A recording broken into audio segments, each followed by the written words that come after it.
Gloire à Dieu. Nous allons lire dans Jacques 1. Nous allons lire dans Jacques 1.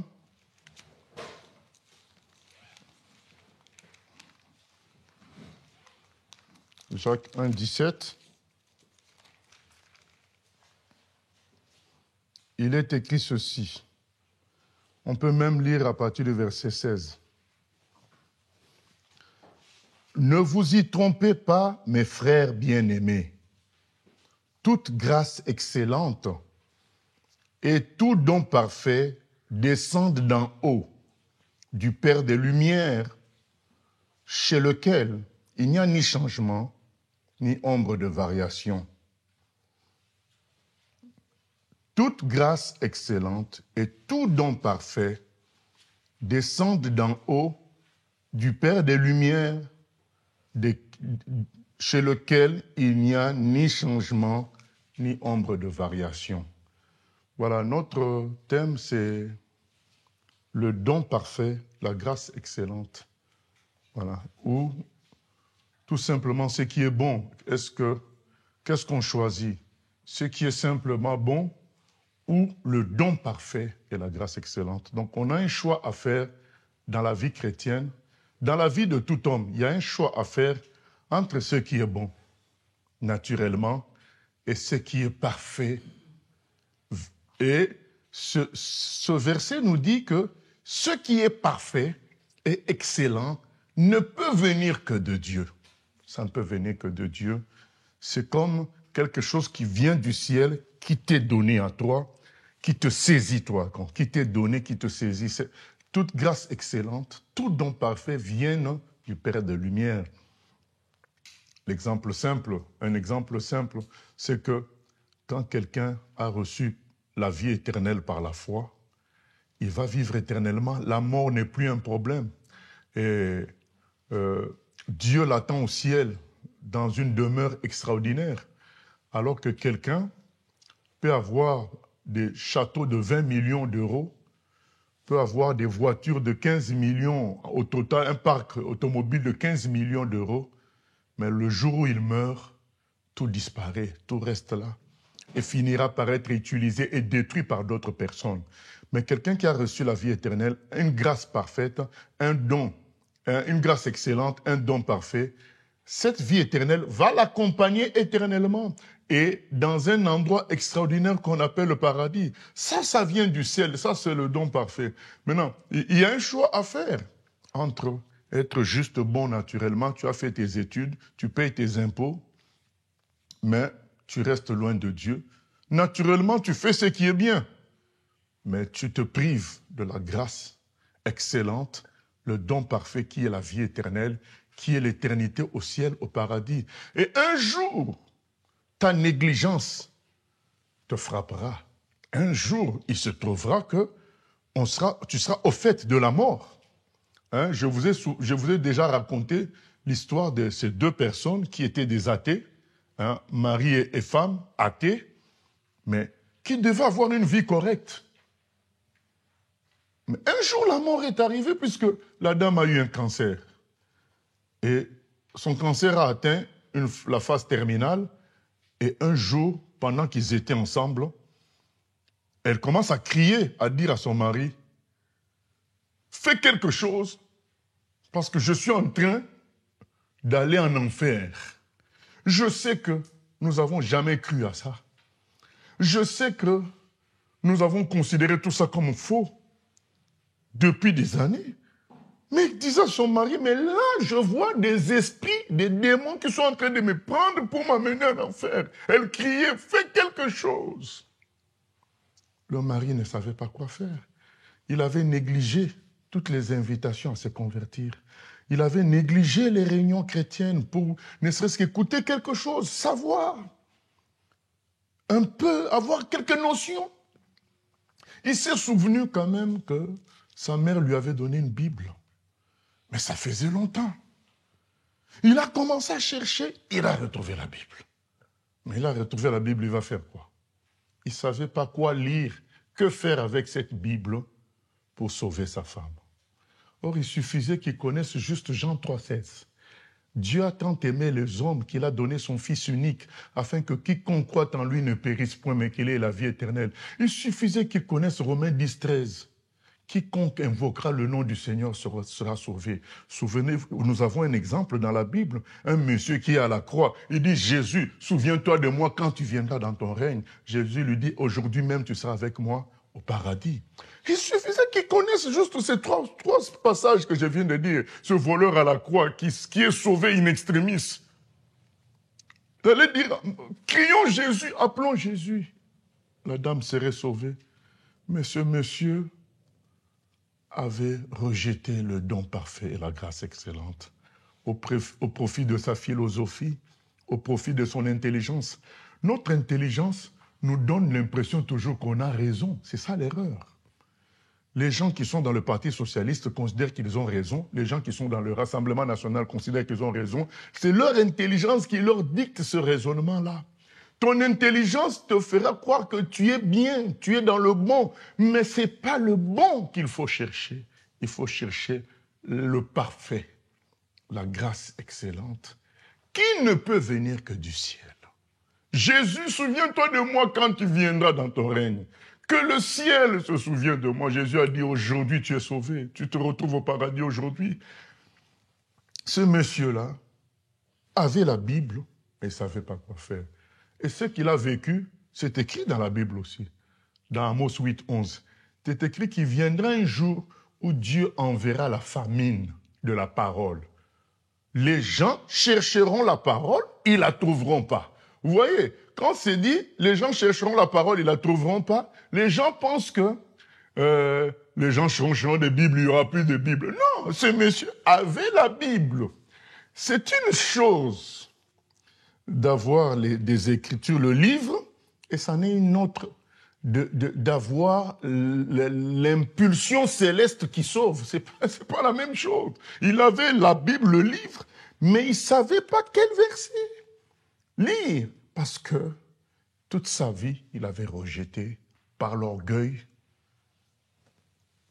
l'invitation à recevoir la grâce excellente. Et aujourd'hui, je veux parler à tous ceux qui résistent à cette grâce excellente, qu'ils soient convertis ou pas. Parce qu'on peut être chrétien et demeurer dans le bon, dans le correct, et résister à l'appel de Dieu à vivre la grâce excellente, le don parfait. C'est ça notre thème. Qu'est-ce que tu choisis? Le correct, le bon, ou la grâce excellente, ou le don parfait? Il y a un choix à faire.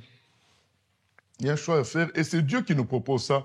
Et le frère Jacques nous dit que tout don parfait et toute grâce excellente vient du ciel.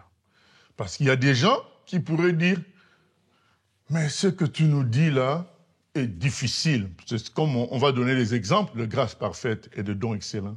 C'est difficile, c'est compliqué. Mais Jacques dit, c'est pas toi qui vas faire, ça vient du ciel. Hein? Toi, choisis le don parfait, choisis la grâce excellente. Un exemple entre le don parfait, la grâce excellente et le correct. Jésus dit, si on te prend un manteau, tu donnes aussi l'autre. Dans le monde, on dira quoi? Mais déjà qu'on t'a pris le manteau, tu n'as pas porté plainte, tout le monde va te féliciter. Tu as fait ce qui est correct. Mais Jésus dit, tu donnes encore le deuxième. Ah, là, nous entrons dans le don parfait, dans la grâce excellente.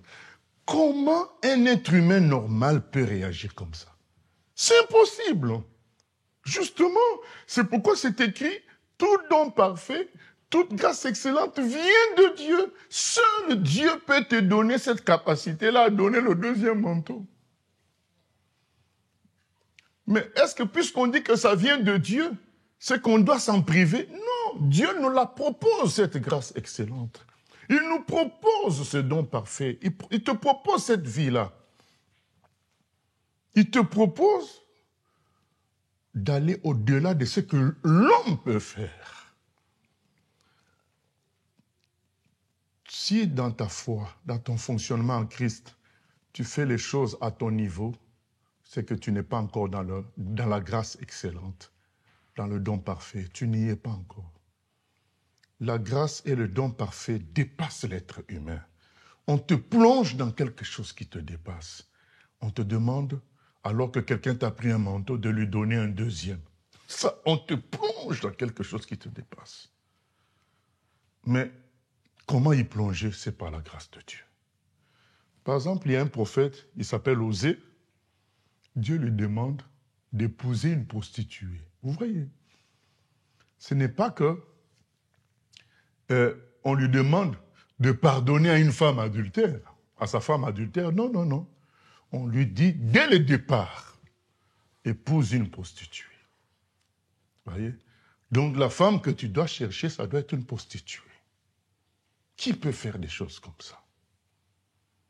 À la rigueur, on peut te demander de pardonner à une femme qui a triché. Mais là, on te demande d'aller, que ce soit ta recherche, va épouser une prostituée. Parce que je veux que tu entres dans ma dimension. Quelle était la dimension de Dieu? Dieu, dans sa relation avec Israël, il considérait Israël comme une prostituée, parce qu'Israël allait souvent vers d'autres dieux. Donc, il voulait que ce prophète qui était son ami à lui, Dieu, saisisse les choses que lui, Dieu, est en train de vivre. Il dit, c'est ainsi que tu comprendras ce que moi-même je vis avec vous, Israël, qui allait vers des prostituées. Parce qu'il fallait qu'il saisisse et que ça l'aide dans sa façon de prêcher à Israël. Ça l'aide dans la façon de parler à son peuple. Il fallait que lui-même vive ça. C'est pourquoi Dieu lui dit, entre dans cette grâce excellente. Mais, je le dis dès le départ, c'est quelque chose qui dépasse l'homme. Ça demande la mort à soi-même. Ça demande à ce que tu n'existes plus. Deuxième chose, ça demande une foi sérieuse en Dieu, une vraie conscience que Dieu existe, qu'il est là. La grâce excellente, le don parfait. C'est ce que Dieu nous demande. Vous savez, Jésus, dans Jean chapitre 12, il a tremblé. Il a vu tout ce qui allait lui arriver. Et il a hésité, il a dit, mais Seigneur, dois-je faire marche arrière? Mais je suis venu pour ça. Si Jésus ne se laissait pas crucifier pour nous, il n'aurait pas fait mal. Parce que pourquoi ne se crucifier pour nous? Pourquoi? Lui, il a été toujours correct. Il n'était pas obligé d'être crucifié pour nous. Il l'a fait parce que c'était l'appel de son Père. Le Père lui proposait une grâce plus excellente entre rester fils de Dieu sur ton trône au ciel et être le fils de Dieu qui vient porter le fardeau de l'humanité, le fardeau de toute la création de son Père, souffrir pour sauver la création de son Père que son Père aime tant. Quel est le choix que tu fais? Tu restes fils de Dieu sur ton trône ou tu descends parce que tu vois le cœur de ton papa galérer, souffrir parce qu'il aime les hommes. Et il n'est pas bien. Tu restes sur ton trône en disant, je suis fils, tuons-les tous. Et papa, on créera une nouvelle création. Mais le papa dit, non, non, moi, je les aime tels qu'ils sont là. Il faut faire quelque chose. Jésus avait le choix. Il restait sur son trône. Il restait correct. Il n'a rien fait de mal. Mais il a choisi le don parfait, la grâce excellente, qui était de venir sur terre, sur la forme d'un homme. Bien-aimé, vous ne pouvez pas imaginer quelle humiliation c'est. C'est un niveau... Si cette humiliation-là nous a sauvés, c'est que c'est un très haut niveau d'humiliation, vu notre nombre, vu la quantité de nos péchés. L'humiliation de Christ a été infinie. Fils de Dieu descend. 1 Pierre, chapitre 1er, nous dit que les anges contemplent l'acte de Jésus, ils ne comprennent pas. Ça les dépasse. Il vient en homme. Même, admettons, comment dire, il venait seulement en homme. Ce n'est pas le cas. Non seulement qu'il vient un homme, il se laisse malmener en tant qu'humain par des créatures. Vous savez, moi, j'ai un texte qui me fait toujours un choc. C'est vrai que la croix, c'est le choc des chocs, mais il y a des épisodes de la vie de Jésus qui sont tout autant choquants. Quand il est devant le tribunal, on lui pose une question, il répond, et quelqu'un le gifle. Alors, ça, vous savez, la croix, c'est plusieurs personnes, des soldats qui te prennent, qui te crucifient. Vous savez, c'est honteux parce qu'il est crucifié comme un voleur, mais c'est pas humiliant pour un garçon. Et voilà, c'est qu'il y a plusieurs soldats qui te tiennent. C'est pas, pour un homme masculin, c'est pas très humiliant. Ce qui est humiliant, c'est que quelqu'un te gifle. Et tu sais que tu peux le frapper, mais tu ne fais rien. Ça, pour un homme masculin, c'est très, très difficile. Et ce jour-là, le monsieur le gifle. Et comme toute réponse, Jésus lui dit, mais qu'est-ce que j'ai fait de mal? Si j'ai fait quelque chose de mal, dis-le-moi. Alors, je m'imagine le roi des rois répondre à un pauvre monsieur comme ça, qu'est-ce que j'ai fait comme un agneau? Ça me dépasse toujours. Je remercie Jésus pour cela, parce que s'il n'avait pas fait cela, nous ne serions pas sauvés. Ça, c'est le don parfait et la grâce excellente. Ça demande la mort. On te plonge dans quelque chose par Dieu. C'est Dieu qui te plonge dans ça. Mais tu as le choix, il pouvait taper cet homme-là. Ou alors choisir la voie de Dieu, qui était de pardonner et de parler comme un agneau. Il avait le choix. C'est pourquoi il est écrit que le nom de Jésus a été placé au-dessus de tout nom. Voyez, la grâce excellente, c'est vrai que ça nous plonge dans la mort, ça nous plonge dans le dépouillement, ça nous plonge dans quelque chose qui nous dépasse. Mais attention, ça finit aussi dans une gloire qui nous dépasse. Le nom de Jésus a été placé au-dessus de tout nom à cause de cela. Philippiens 2 explique tout ça. En se rabaissant comme ça, en choisissant le don parfait, qui était la mort à la croix, en choisissant la grâce excellente, qui était le fait de venir sur terre en homme, nous sauver, mais Dieu a placé alors son nom au-dessus de tout nom. Et quand vous lisez d'Apocalypse, chapitre 5, 4 et 5, il y a des temps d'adoration et de louange. Le premier temps, c'est qu'on adore Dieu comme créateur. Ça bouge, on adore les êtres vivants qui adorent. Et la dernière phase de ce temps d'adoration, c'est quand l'agneau, le Fils de Dieu, paraît. Alors, il est écrit que l'univers a bougé en ce moment-là. Tout l'univers. Allez relire à la maison, vous allez voir qu'il y a une différence quand on adore Dieu comme le Créateur et quand l'agneau de Dieu, le Fils de Dieu, sort au chapitre 5. Là, il est écrit que tout l'univers a bougé. Jésus est passé de simple Fils de Dieu à quelque chose qui fait bouger tout l'univers. Et c'est Dieu qui a décidé de le mettre dans cette gloire-là.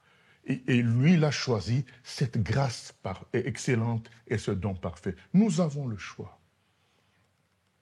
Tout ce qu'on fait par calcul et que nous pesons, que nous supportons, c'est correct, c'est bon. Mais est-ce que c'est le don parfait de Dieu? Est-ce que c'est l'appel de Dieu pour toi? Voilà. Beaucoup vont rester dans une vie calculée. Je donne comme tel montant, je sais qu'il me reste suffisamment pour ceci, il me reste pour cela, tout est... Mais quand Jésus parle de la veuve, dans Luc chapitre 21, il dit, cette veuve a donné tout ce qu'elle avait. Vous voyez, la grâce excellente et le don parfait. Il y a une différence. Et quand vous lisez la Bible, vous voyez bien que Dieu, à chaque fois, nous propose le don parfait et la grâce excellente. Jamais il nous propose le correct. Il nous propose toujours la grâce parfaite, le don parfait et la grâce excellente. Quand Jésus parle d'argent, il a parlé de cette veuve-là. Il a dit, regardez ce que cette veuve a donné. Les autres ont donné, mais ils ont donné des choses calculées. Mais elle n'a pas calculé. Elle a donné ce qui était dans ses tripes en fonction de ce qu'elle réalisait du Seigneur. Elle a tout donné. La dame qui a versé le parfum sur Jésus, est-ce qu'elle a versé trois gouttes? Non. Elle a tout versé. Et qu'est-ce que Jésus va dire après? Après que les gens soient en colère, les gens soient choqués. Puisque les gens se disent, mais attends, un parfum qui coûte autant, pourquoi verser toute la bouteille en un jour? Pourquoi? Une goutte suffirait. Et d'ailleurs, le reste même après la goutte, puisqu'il y a parfum et parfum, le reste, on pouvait vendre ça et aider les pauvres. Pourquoi tout renverser sur Jésus? Jésus a dit, vous n'avez rien compris à ce qui se passe là. Elle est en train de m'embaumer parce que pour ma sépulture, parce que Jésus savait que les femmes n'auraient pas le temps de l'embaumer à sa mort, parce qu'il serait déjà ressuscité. Et donc le parfum que cette dame mettait sur lui allait l'accompagner à la place de les aromates naturels, normaux que les dames mettaient sur les hommes après qu'ils soient morts. Mais là, une fois de plus, Jésus, qu'est-ce qu'il nous propose? Il nous propose l'acte de cette dame, puisqu'il dit après, ce qu'elle fait sera raconté partout, l'évangile sera prêché. C'est-à-dire, qu'est-ce que ça veut dire? Que Dieu attend de nous le don parfait et la grâce excellente. C'est ça qu'il attend de nous, bien-aimés. C'est un choix à faire entre la religion normale, où tu fais certaines activités, ou la réponse à l'appel de Dieu dans ton cœur. Tu sais que je dois être là-bas. Ton raisonnement te dit, mais j'ai été déjà là-bas 3 fois. Mais ton cœur te dit, tu dois être là-bas. Tu choisis quoi? Tu choisis de suivre le cœur, c'est-à-dire l'appel de Dieu, le don parfait, la grâce excellente, ou le raisonnement humain qui te dit, t'en as déjà fait suffisamment. Voilà. C'est le choix qui nous est proposé par Dieu, par Jésus-Christ. Jésus lui-même étant passé par ce choix-là, il est passé par là, où il a eu à choisir le don parfait. Il a tremblé. Qu'est-ce qu'il fait? Il reste correct, il reste bon, ou bien il choisit l'appel de Dieu. Il choisit d'être un don parfait, de vivre la grâce excellente de Dieu qui l'a mené à la croix, qui le dépouillait complètement, mais qui l'élevait dans une dimension qui dépasse tout. Les commandements même du Seigneur sont liés à la grâce parfaite et à la grâce excellente et au don parfait. Je voulais citer, quand il dit, mais un Romain, parce que le Romain, il avait le droit, hein, à l'époque, comme c'était des colons, ils avaient le droit, il t'attrape un juif, lui il a une valise, il te dit, tu me transportes la valise, tu devais lui transporter ça pendant environ 1 kilomètre. Il avait le droit, donc il t'attrape le juif, tu lui portes le sac pendant 1 kilomètre. Jésus a dit, si quelqu'un vous fait porter pendant 1 kilomètre, faites-en 2. Voilà. Un tel ordre dépasse le bon, dépasse le correct. Puisque le correct, c'était porter pendant 1 kilomètre. Jésus dit non, tu fais 2. Il faut que tu les dépasses. Il faut que l'amour de Dieu dépasse la méchanceté humaine. Il faut que la gloire de Dieu dépasse l'égoïsme humain. Ce n'est pas avec des chrétiens qui vont être juste corrects qu'ils vont dépasser, que nous allons dépasser la méchanceté diabolique. Il faut des chrétiens qui entrent dans la grâce parfaite, dans le don, dans la grâce excellente, dans le don parfait. C'est comme ça qu'on peut dépasser l'entendement humain. C'est comme ça qu'on peut briser les cœurs des prostituées qui lâchent prise, qui viennent à Dieu. On peut briser le cœur des bandits qui lâchent prise quand ils feront face à un comportement de grâce excellente, de don parfait. Ils disent là, c'est quelque chose qui me dépasse. Je vous ai raconté l'histoire de ce monsieur qui s'est fait dépouiller la nuit. Pendant la nuit, il s'est fait attraper par des brigands. Hein, vous savez, à une époque, en Europe, et il n'y avait pas de l'électricité comme aujourd'hui. Les routes, il n'y avait pas de routes comme aujourd'hui, il n'y avait pas de voitures. Les gens soit allaient changer de ville en marchant, soit avec des chevaux. Et les bandits se tenaient dans les chemins, c'est d'où l'expression « les bandits de grands chemins ». Les bandits se tenaient dans les chemins la nuit et ils faisaient des coups comme ça. Cet homme, et les gens avaient pour habitude de bien cacher les choses précieuses. Ils cousaient ça carrément avec un fil dans un pan de leurs vêtements. Et lui, il avait caché bien comme il faut ses pièces d'or. Du coup, quand il allait, les brigands tombent sur lui, il le dépouille, il se laisse dépouiller, et puis il s'en va. Et en chemin, il y a quelque chose qui lui dit, mais tu as menti. Tiens, j'ai menti en quoi? Oui, mais on lui avait posé la question, c'est tout ce que tu as? Lui, il avait dit, oui, c'est tout ce que j'ai. Alors, il dit, mais oui, mais Seigneur, je ne veux pas me laisser... Mais il y a un choix entre le don parfait, la grâce excellente et le correct. Qui aurait donné tort à ce monsieur qui a continué sa route? C'est pas moi. Moi, j'aurais dit, ah bon, frère, tu fais comment faire seulement fuir? Voilà. Qui aurait donné tort? Parce que pour donner tort à quelqu'un, il faut que toi-même tu sois capable. Hein, parce que c'est ça. Qui aurait donné tort? Le monsieur a échappé. Déjà, on pouvait le tuer. Il échappe. Et puis, quelque chose lui dit, mais tu as menti. Ah. Nous tous, on a dit, mais confesse seulement. Demande pardon. Tu continues ta route. Lui, il a entendu l'appel de Dieu. Je ne dis pas qu'il n'a pas entendu une voix qui lui dit retourne. Il savait qu'il devait retourner. Vous voyez, c'est ça l'appel. Il y a une force en toi qui te dit, c'est ça la voie à suivre. Même quand tes raisonnements vont, tu sais au fond de toi, dans les tripes, qu'est-ce qu'on te demande de faire. Ton raisonnement a beau dire, mais non, c'est pas leur argent. Ah, c'est quoi ça? On ne va pas leur faciliter la tâche, c'est des voleurs. Mais il y a un truc qui t'a toi, tu as menti.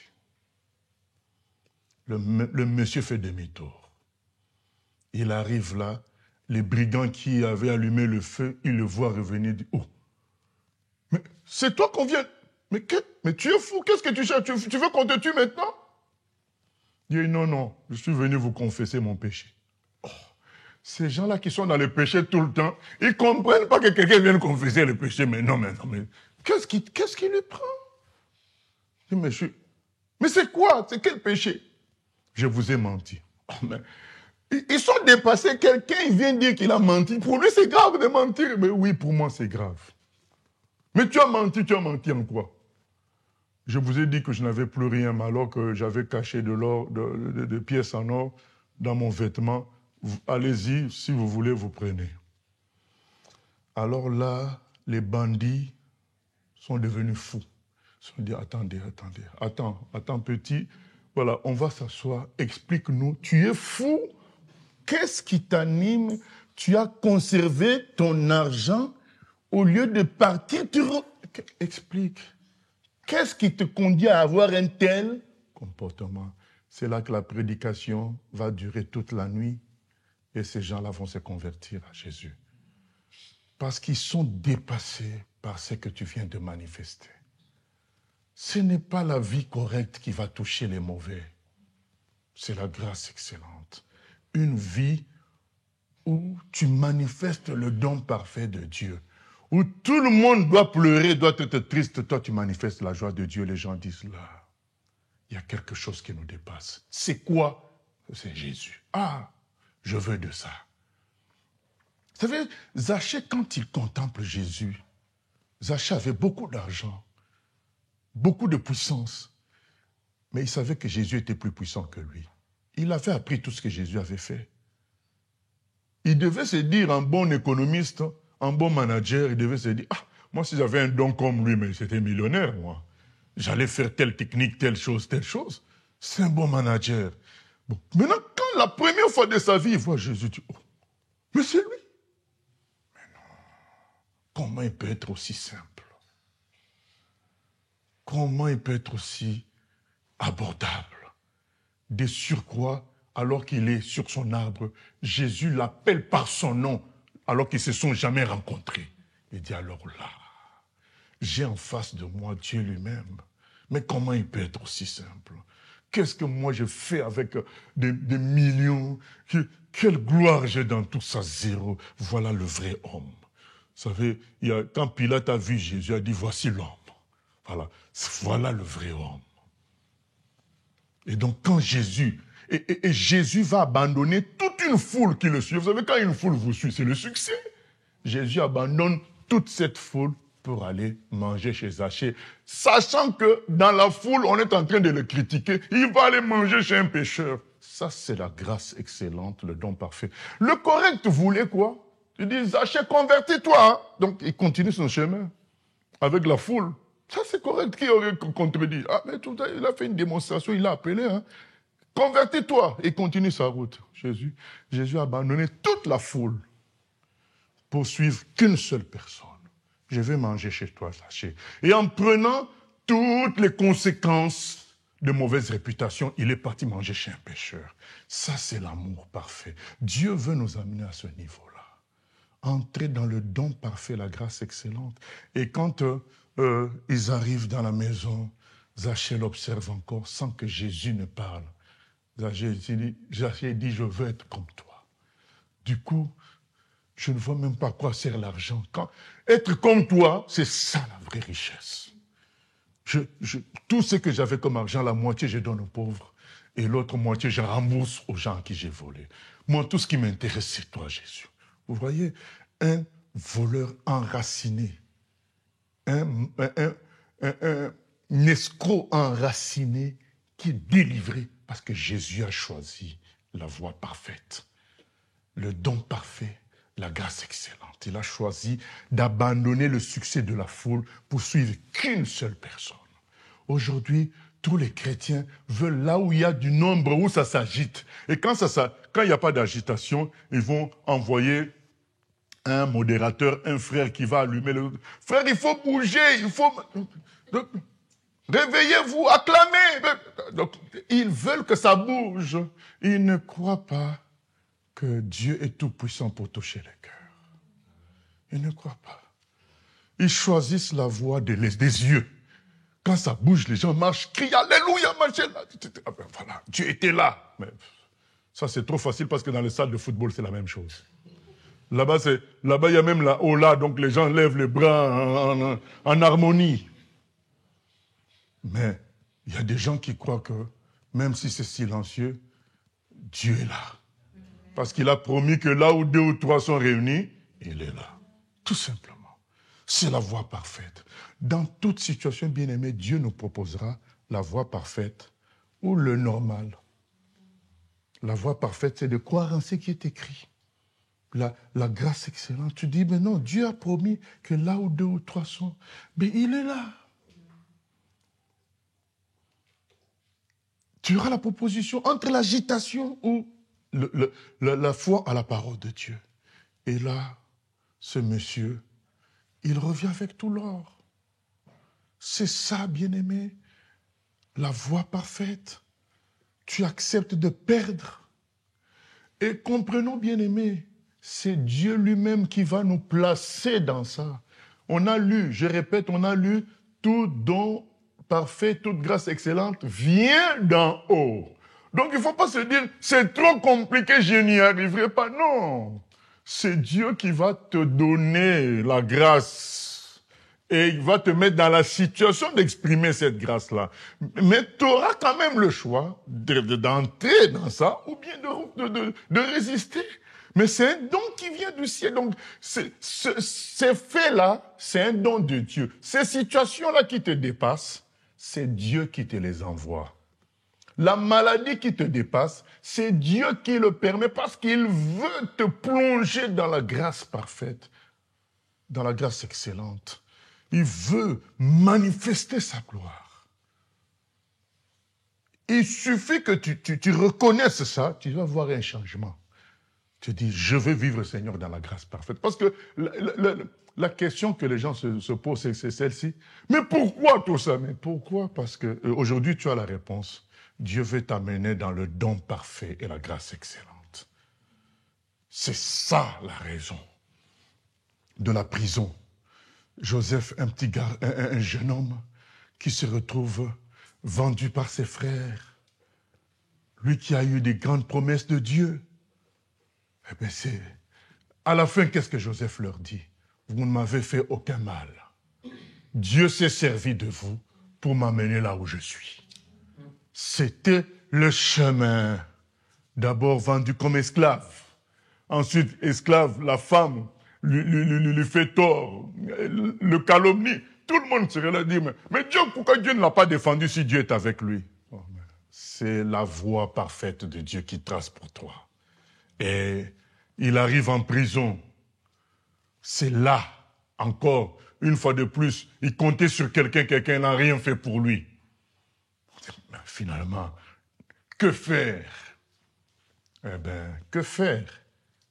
Toujours demeurer dans la foi en Dieu et en restant dans sa grâce parfaite, dans sa voie qu'il a tracée pour toi parfaite. Ne cherche pas à sortir par tes moyens. Joseph a tenté de sortir par ses moyens, ça n'a pas marché. Jusqu'à ce que Dieu le sorte de la prison directement Premier ministre. Bien-aimé, c'est ce que Dieu nous propose. Il veut nous amener dans une voie excellente, parfaite, mais qui est une voie de dépouillement. Mais au bout, ça produit de la gloire. Nous sommes une génération qui refuse ce cheminement-là. C'est pourquoi il n'y a plus vraiment la gloire de Dieu qui se manifeste. Parce que nous résistons à Dieu.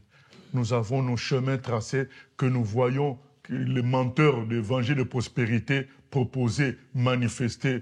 On se dit, mais comment eux, ils arrivent à voir tant de monde, tant de choses? Mais c'est pas ça que Dieu cherche. Ce que Dieu cherche, c'est la manifestation de sa gloire à lui, de son don parfait à lui. C'est pas ressembler aux footballeurs, c'est pas ressembler aux ministres de l'État. C'est ce que ces gens-là veulent, dans quoi ils veulent nous entraîner, à ressembler à des gens qui font ça mieux dans le monde. Donc nous sommes perdants dans une telle guerre. Nous ne remporterons cette guerre que si nous faisons comme Jésus. Alors que toute une foule nous entoure, nous choisissons une personne. Nous dépouillons de ce que le monde cherche, la foule, pour faire la volonté de Dieu, aller sauver une seule personne. C'est comme ça que nous sommes dans la gloire. Et c'est comme ça que Zachée s'est converti. Parce que tout le monde, vous savez les satanistes ne se convertissent pas facilement. Les satanistes, surtout en Afrique, qu'on appelle sorciers. Au fait, dans leur esprit, quand ils ont tenté de t'envoûter ou de te faire du mal et qu'ils échouent, leur réaction est la suivante, c'est que toi aussi, tu as une puissance que tu es parti chercher quelque part. Et ils ne pensent pas à Dieu quand ils échouent une mission. Ils commencent par dire que toi aussi tu as quelque chose.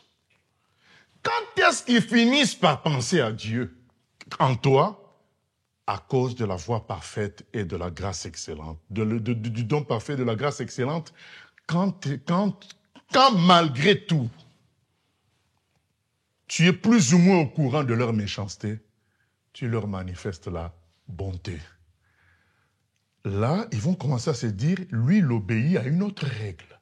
Parce que dans leur monde, le plus puissant frappe le moins puissant.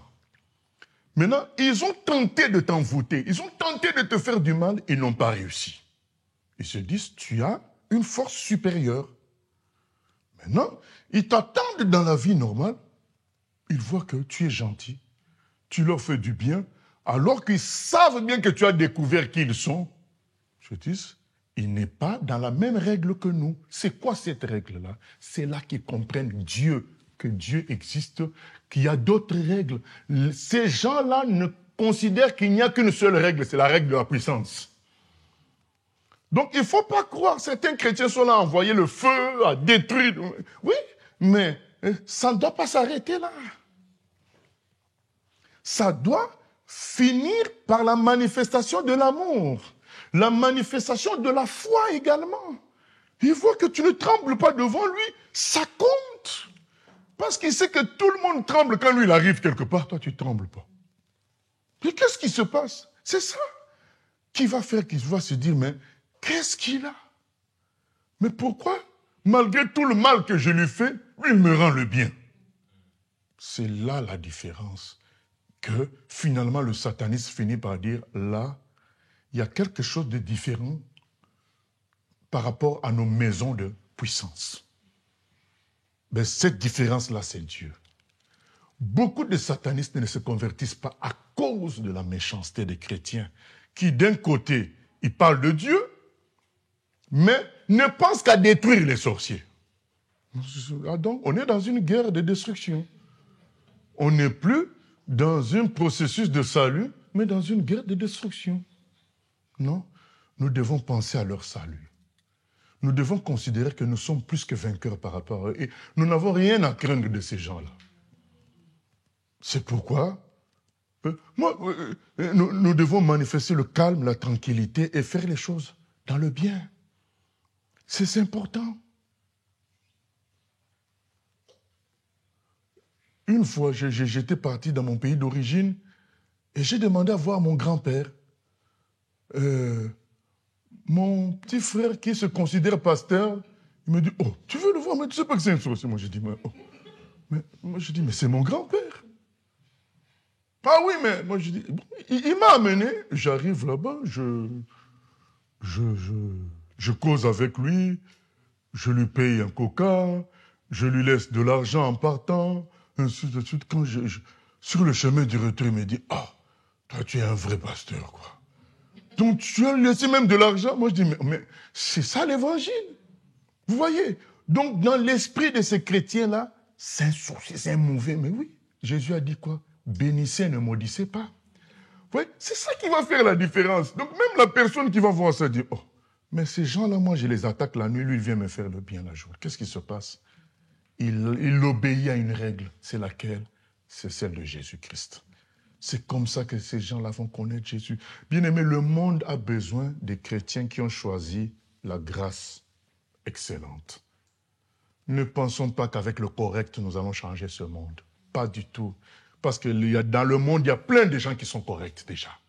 Il y a des gens qui font resto du cœur, qui se sacrifient pour ça, qui se sacrifient dans le secours populaire. Il y a des gens qui se sacrifient déjà. Il y a des médecins bénévoles aussi dans le monde.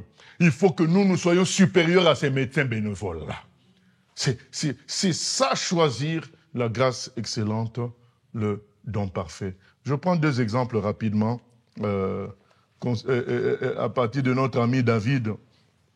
Premièrement, dans 1 Samuel 26. Vous connaissez l'histoire, David est un roi par Samuel et il triomphe de Goliath et ça lui amène du succès. Et Saül est jaloux de David et il veut le tuer. Et c'est ce que nous allons voir ici. Pardon, excusez-moi, 1 Samuel 24. Donc, Saül cherche à tuer David. David est en fuite, il fuit. Il fuit. De là, David monta vers les lieux forts d'En-Gedi, où il demeura. Lorsque Saül fut revenu de la poursuite des Philistins, on vint lui dire, voici, David est dans le désert d'En-Gedi. Saül prit 3000 hommes d'élite sur tout Israël et il alla chercher David et ses gens jusque sur les rochers des boucs sauvages. Donc il est en train de poursuivre David avec 3000 hommes. Il arriva à des parcs de brebis qui étaient près du chemin et là se trouvait une caverne où il entra pour se couvrir les pieds. David et ses gens étaient au fond de la caverne. Les gens de David lui dirent, « Voici le jour où l'Éternel te dit, je livre ton ennemi entre tes mains. Traite-le comme bon te semblera. » David se leva et coupa doucement le pan du manteau de Saül. Après cela, le cœur lui battit parce qu'il avait coupé le pan du manteau de Saül. Et il dit à ces gens, que l'Éternel me garde de commettre contre mon Seigneur, loin de l'Éternel, une action telle que de porter ma main sur lui, car il est loin de l'Éternel. Par ces paroles, David arrêta ces gens et les empêcha de se jeter sur Saül. Puis Saül se leva pour sortir de la caverne et continua son chemin. Après cela, David se leva et sortit de la caverne. Il se mit alors à crier après Saül. « Ô roi mon Seigneur !» Saül regarda derrière lui, et David s'inclina le visage contre terre et se prosterna. David dit à Saül, « Pourquoi écoutes-tu les propos des gens qui disent, « Voici David cherche ton malheur ?» Tu vois maintenant de tes propres yeux que l'Éternel t'avait livré aujourd'hui entre mes mains dans la caverne. On m'excitait à te tuer, mais j'étais épargné, et j'ai dit, je ne porterai pas la main sur mon Seigneur, car il est loin de l'Éternel. Vois, mon Père, vois donc le pan de ton manteau dans ma main. Puisque j'ai coupé le pan de ton manteau et que je ne t'ai pas tué, sache et reconnais qu'il n'y a dans ma conduite ni méchanceté, ni révolte, et que je n'ai point péché contre toi. Et toi, tu me dresses des embûches pour m'ôter la vie. L'Éternel sera juge entre moi et toi, et l'Éternel me vengera de toi, mais je ne porterai point la main sur toi. Des méchants vient la méchanceté, dit l'ancien proverbe. Aussi je ne porterai point la main sur toi. Contre qui le roi d'Israël s'est-il mis en marche? Qui poursuis-tu? Un chien mort, une puce. L'Éternel jugera et prononcera entre moi et toi. Il regardera, il défendra ma cause, il me rendra justice en me délivrant de ta main. Lorsque David eut fini d'adresser à Saül ces paroles, Saül dit, « Est-ce bien ta voix, mon fils David ?» Et Saül éleva la voix et pleura. Et il dit à David, « Tu es plus juste que moi, car tu m'as fait du bien et moi je t'ai fait du mal. Tu manifestes aujourd'hui la bonté avec laquelle tu agis envers moi, puisque l'Éternel m'avait livré entre tes mains et que tu ne m'as pas tué. Si quelqu'un rencontre son ennemi, le laisse-t-il poursuivre tranquillement son chemin? Que l'Éternel te récompense pour ce que tu m'as fait en ce jour.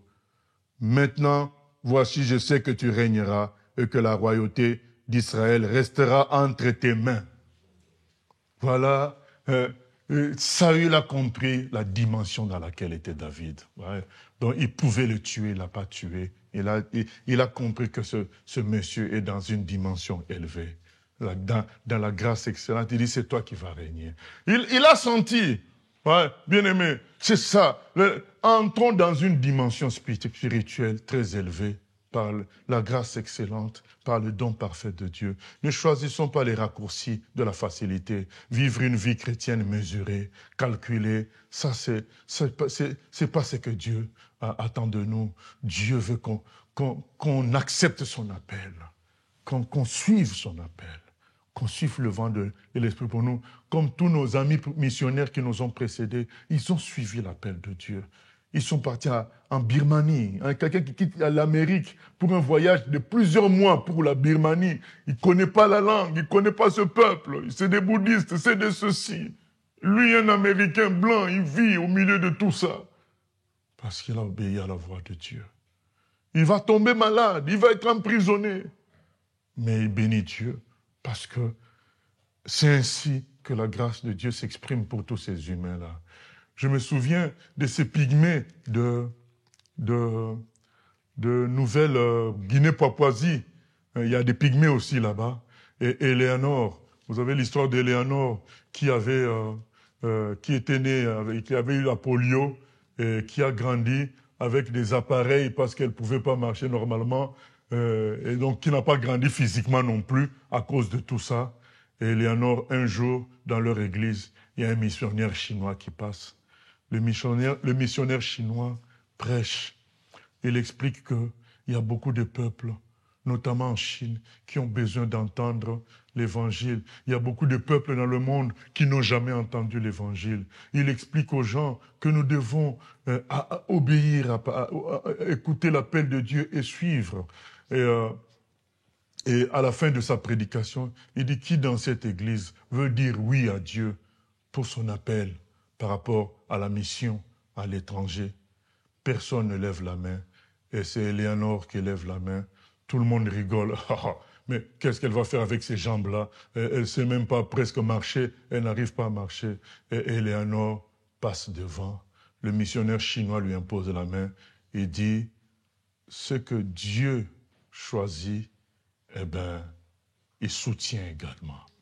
À peu près la phrase qu'il va lui dire. Les gens que Dieu choisit, ben, il les soutient aussi. C'est ainsi qu'Éléonore va proposer plus tard sa candidature dans une société missionnaire. On dit, mais regarde ton état. Il dit, mais voilà, si vous ne m'acceptez pas tel que je suis, Dieu me trouvera une autre société missionnaire. J'irai parce que c'est mon appel. Et vous savez, quand quelqu'un comme ça, qui a du mal à marcher, il arrive chez les Pygmées, quand finalement une société missionnaire accepte de l'envoyer, vu sa détermination, il arrive là, les Pygmées voient sa taille, ils se disent, ah, Dieu a pensé à nous, il nous a envoyé quelqu'un de notre taille. Vous voyez, ce que nous, on pouvait considérer comme un déficit, c'est devenu la porte d'entrée chez les Pygmées. Elle avait la taille des Pygmées. Les gens disent, ah, les Pygmées, quand ils ont vu qu'elle ne savait pas marcher, elle ne pouvait pas marcher, je dis, mais avec son état, elle est venue pour nous apporter son message, c'est qu'elle nous aime beaucoup. Voilà. C'est ce que nous considérions comme des défaites. Dieu l'a transformé en réussite pour Éléonore. Elle a traduit la Bible dans cette contrée-là. Les églises sont là jusqu'aujourd'hui. C'est pour nous dire, bien-aimés, ce qui compte, c'est suivre Dieu. Dieu va nous amener dans des voies qui nous dépassent. Ce qui compte, c'est ces voies-là. Rester juste correct, ce n'est pas ce que Dieu attend de nous. Et David, un autre texte dans 2 Samuel 16, au verset 5, David est chassé du pouvoir. Il est chassé du pouvoir par son propre fils. Mais il est conscient que c'est à cause de son péché. Il n'a pas résisté. Vous voyez, beaucoup de gens résistent, veulent conserver des postes, conserver des positions. David n'a pas résisté. Il sait que ça lui avait déjà été prophétisé par le prophète Nathan. Le prophète Nathan lui avait dit, à cause de ton péché, il y aura des problèmes dans ta famille. Et quand ça arrive comme ça, son propre fils le chasse du pouvoir, David n'a pas résisté. Il a dit à ses collaborateurs, fuyons, partons, laissons-lui le pouvoir. Et en fuyant, mais quand il fuit, il n'est pas tout seul, il n'est pas avec 20 personnes. Quand il fuit, il a toute une armée aussi avec lui, qui est avec lui, de moins 1000 soldats. Ils sont avec lui. Mais sur le chemin, il y a un monsieur qui est tout seul, qui va commencer à injurier David. Nous allons lire, verset 5, 2 Samuel 16, 5. David était arrivé jusqu'à Bahurim, et voici, il sortit de là un homme de la famille et de la maison de Saül, nommé Shimei, fils de Guéra. Il s'avança en prononçant des malédictions et il jeta des pierres à David et à tous les serviteurs du roi David, tandis que tout le peuple et tous les hommes vaillants étaient à la droite et à la gauche du roi. Shimei parlait ainsi en le maudissant. « Va-t'en, va-t'en, homme de sang, méchant homme. L'Éternel fait retomber sur toi tout le sang de la maison de Saül, dont tu occupais le trône, et l'Éternel a livré le royaume entre les mains d'Absalom, ton fils, et te voilà malheureux comme tu le mérites, car tu es un homme de sang. » Alors Abishai, fils de Tserouja, donc un des généraux de David, dit au roi, « Pourquoi ce chien mort maudit-il le roi, mon seigneur? Laisse-moi, je te prie, aller lui couper la tête. » Mais le roi dit, « Qu'ai-je à faire avec vous, fils de Tserouja? S'il maudit ce que l'Éternel lui a dit, maudit David. Qui donc lui dira, pourquoi agis-tu ainsi? » Et David dit à Abishai et à tous ses serviteurs, « Voici mon fils qui est sorti de mes entrailles, en veut à ma vie. À plus forte raison ce Benjamite. Laissez-le et qu'il maudisse. Car l'Éternel le lui a dit, peut-être l'Éternel regardera-t-il mon affliction et me fera-t-il du bien en retour de malédiction d'aujourd'hui? » David et ses gens continuèrent leur chemin, et Shimei marchait sur le flanc de la montagne près de David, et en marchant, il maudissait. Il jetait des pierres contre lui, il faisait voler la poussière. Le roi et tout le peuple qui était avec lui arrivèrent à Jéphim, et là ils se reposèrent. Vous voyez, David pouvait tuer 1000 fois cet homme. Mais il se dit, je suis dans une phase voulue par Dieu d'humiliation pour mon comportement antérieur. Je ne veux pas résister au brisement de Dieu. J'accepte que les gens se moquent de moi. J'accepte que ce monsieur, que mes généraux peuvent tuer 1000 fois. Mais qu'il fasse. Cet homme crachait sur David, il lui jetait la poussière, il lui jetait des cailloux. Vous imaginez le roi. Mais David n'a rien fait à cet homme, parce qu'il a compris que c'était la voie de Dieu. Choisissons la grâce excellente, le don parfait. Parfois, les gens vont parler du mal de nous. David a dit, c'est Dieu qui les envoie. Je les laisse parler. Moi, je comprends que c'est mon brisement. J'accepte mon chemin. Les gens vont nous descendre. On va dire, oh, mais depuis longtemps, tu n'as pas réussi telle chose. C'est pas grave. Tu suis ton chemin avec le Seigneur. Le Seigneur a un chemin avec toi. C'est le chemin parfait. Ne cherche pas à sortir de cela. Ne cherche pas à arrêter l'épreuve. Laisse les choses entre les mains de Dieu. Crois au Seigneur.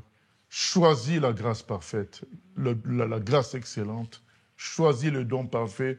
Imitons notre Seigneur Jésus qui a choisi cela. Et nous verrons la gloire de Dieu. Ça s'appelle don parfait et grâce excellente. Même si ça nous fait passer par le trou, par la croix, par la mort, ça finit par la résurrection. C'est pourquoi ça s'appelle grâce excellente également. Voilà, ça ne s'appelle pas seulement grâce excellente parce que c'est la voie de Dieu, mais c'est parce qu'aussi ça finit par les choses glorieuses. Que Dieu nous aide à prendre son chemin, à suivre son appel, à ne plus vivre un christianisme calculé, mais conduit par l'Esprit de Dieu, au nom de Jésus. Amen. Seigneur, nous venons prier que tu nous aides à accepter de suivre la voie excellente, la grâce excellente, le don parfait, de ne pas chercher à ce que notre vie ressemble à celle de quelqu'un d'autre, mais que nous puissions marcher avec toi tel que tu as dessiné la route pour nous, en comptant sur tes promesses, en suivant l'exemple de Jésus-Christ, et en cherchant ta face. C'est lorsqu'en cherchant ta face, nous comprenons que c'est la voie que tu as tracée pour nous, comme David que nous suivions, qui est des injures, qui est des rabaissements, que nous suivions l'Esprit Saint jusqu'au bout. Et David, malgré tout, en acceptant cette humiliation, finalement, tu l'as ramené à la royauté par ta puissance. Nous voulons faire la même chose comme David, comme Joseph, comme Jésus ton Fils. Aide-nous, Papa, au nom de Jésus. Amen.